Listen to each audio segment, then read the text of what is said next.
34. ise ders-i fıkıh müyesserden nahmeduhu ve nusalli ala rasulihil kerim. Dersimde elhamdülillah barıgli oğati ke der'anaha khandana namaz hay nefil mekruh est. Bir siri vaqtla ba nefil namaz okumakın sogabı var. Emma şu nefil namazı okuymalla vaqtla var. Şu nefil namazı okuymalla vaqtlarda nefil namaz okuydan ol adamın emetiye günahkar etiye. Şu tadı şu vaqtları bilmeklik bir de gerekli. Avval baştan neme khandana bişterez namazı sünnet fecr. Kebarta zorakatas ba'da suluh bamda. Dan atandan sonra fakat 2 rekat sünnet erti namazın 2 rekat sünnet okumanı ecada var. Ondan başka nefil namazı okumakla kullun doğru değil. Bazen şu abdın camamızda görünüyor. Dan atandan sonra mescide gidiyor biri. Henüz adan çekilme yaptır. Mescidin adansının öyle onun çekip tahiyyetilmesi de okuyor. Toram adan çekiyor, toram sünnetini okuyor, toram da mamle farzını okuyor. Şunda ne ama yanlışlık var.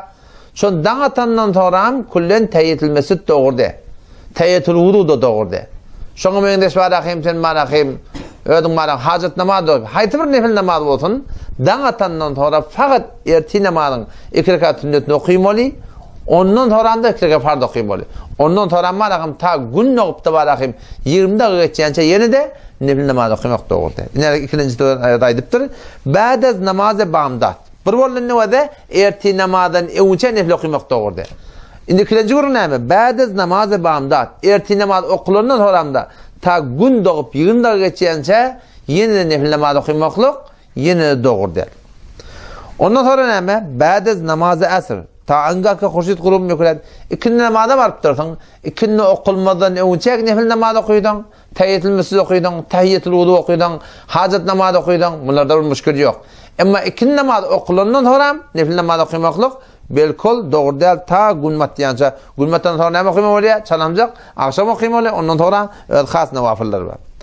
Dördüncü name daran hengam ki hatib der roz cuma برای خواندن خطبه نماز بیرون میآید تا آنگاه که از فرض جمعه فارغ میگرده. یعنی که امام şeyde قلب uğrayadı yani şol haka karşı nemadi minbere karşı. Şu turup uğranın sonra ta zamanı ki hutbanı okuyup da farzını okuyup da çok salam veriyince şu tadı neme nefil namaz okumakta yine doğru değil. Yani sen cuma'nın sünnetin yetişmedik de olsan şu tadı okuymanca oturmalı, zımmadan sonra mı okuymalı sünnetlerini. Eğer ihyanın başlarında olsan, çalamcak töketip de barakım şeyle yeni de oturmaklık gerekli oluyor. Hop, bu 4 murat oldu. 5. neme der hengami goftani eqamet. İmam diyen, adançı tekbir edip de oka, şu tadı hemen öyle varıp dursun da.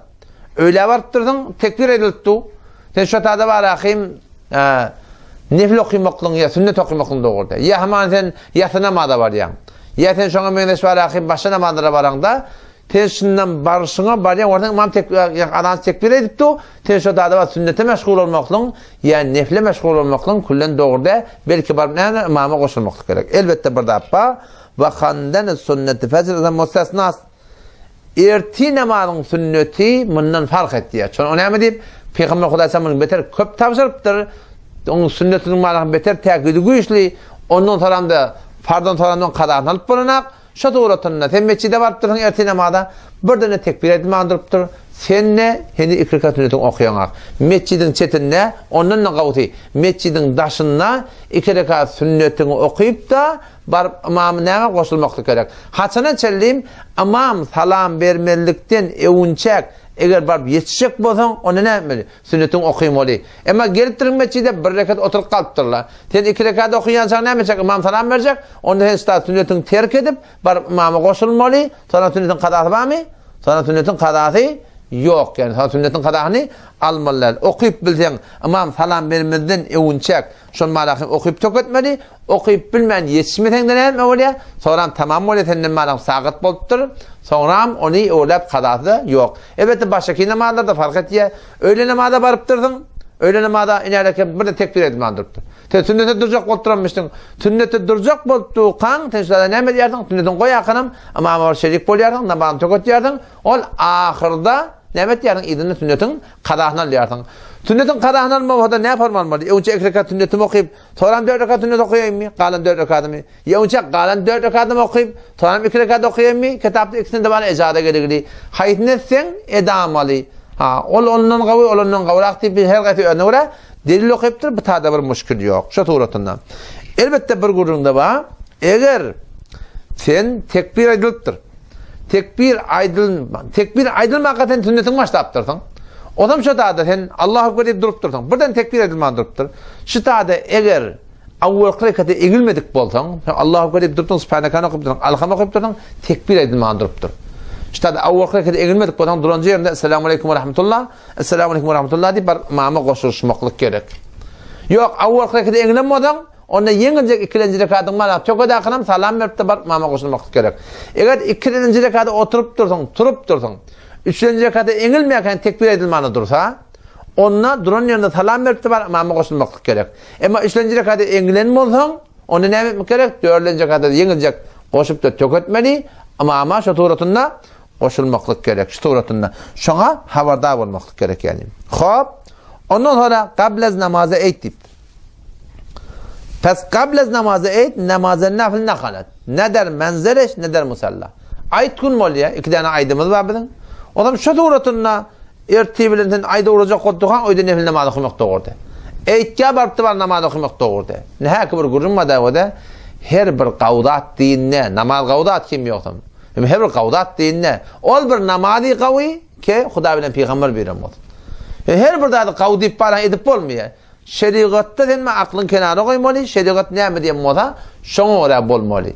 O şu taýdan başka idatlarda da şu şeyler kimin klasy şoňa işaret ýene bazen her bir gawdada näme bar, dogadan näme bar, el gadran näme bar, ýene birden näme bar. O namaz okuyan näme bar? Namaz okuyan şeýle aýbaşda peýgamber okymapdy. Wagty peýgamber okudasan bir tertip bilen biziň aramyzda bir zady din diýip öwretipdir, şonu kuçeklerin tagyr bermekle ejadamy ýok. Kuçeklerin şonu tagyr etmek ejady ýok. Masalan şu wagtda üçüge oturup wajibi şeriat tawara bir arada cemaat bilen okuýar. Qalan wagtda cemaat bilen okuýar, sen okuýanmasaň. Dogurda cemaat gawdat ki, cemaatyň sogabda kärek ki, ýok. Ştada dogurda önemli diýip, şo şeriat şoňa desor bermekdir. Allah tebarek ve teala tawfik bersin. İnşallah qalan derdi Allah tebarek ve teala tawfik berse. Ertaşam inşallah inakdiler. Vesselamu aleykum ve rahmetullahi ve berekatuhu.